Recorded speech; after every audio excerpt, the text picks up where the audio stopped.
Chúc mừng sinh nhật Chi và Thanh. Thôi rồi, rủ quá. Tự quậy nói mình trong phòng. Thì bây giờ là 12 giờ đêm của ngày sinh nhật của một đứa và bắt đầu sinh nhật của đứa kia.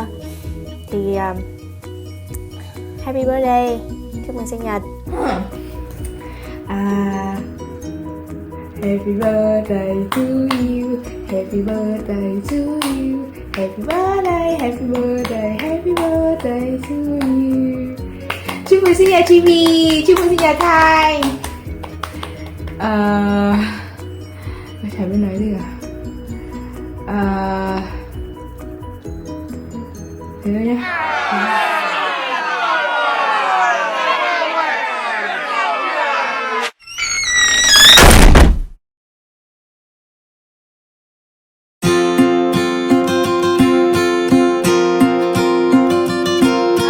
Chúng mày xinh gái hơn, học giỏi hơn và sau này thành công thật là nhiều để còn đãi chè tao nhỉ. Với lại cái này chúc riêng Chi là chúc mày sẽ có soái ca đến tán này. Xong rồi Thanh thì tao chúc mày được toàn điểm A này để mày khỏi kêu, xong rồi vào công ty nào đấy to to. Thế nhá. Chúc Thanh kiếm được nhiều hợp đồng về gấu hơn này. Chúc học cải thiện vui vẻ. Chúc Chibi sớm kiếm được gấu để thỏa mãn status trong Skype. Và không bị chị phó ban mắng. Nói chung là thế. Tao chẳng biết nói gì cả. Thế nha. Bye bye. Mong là bọn mày càng ngày càng xinh đẹp, học giỏi. Chi được full A năm nay để khao bọn tao. Thanh không phải học lại bất kỳ một môn nào. Và hai bọn mày đều có gấu. Vậy đi. Từ từ, tao phải xem đứa nào trước cái gì đã. Cả Chi và Thanh đều có mẫu số chung là cần trai và tiền, cho nên là chúc chúng mày có trong tuổi mới có nhiều tiền. Còn riêng Chi thì chúc kỳ này được 4.0 để mỗi đứa có tầm 50 triệu. Thanh thì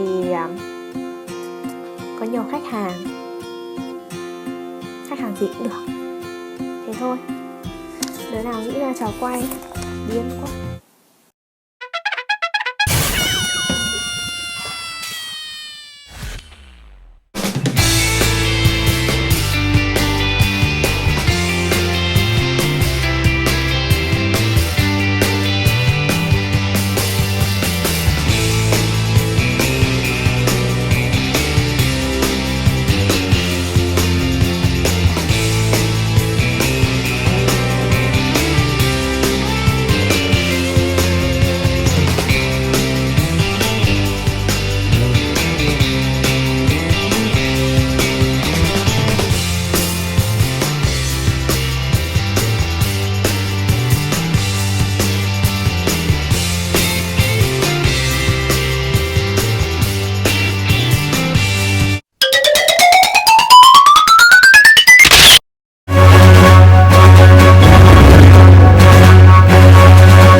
Quên bảo Chi là tuổi mới ngưng ảo tưởng và đừng hỏi tại sao người ta lại phũ với mình.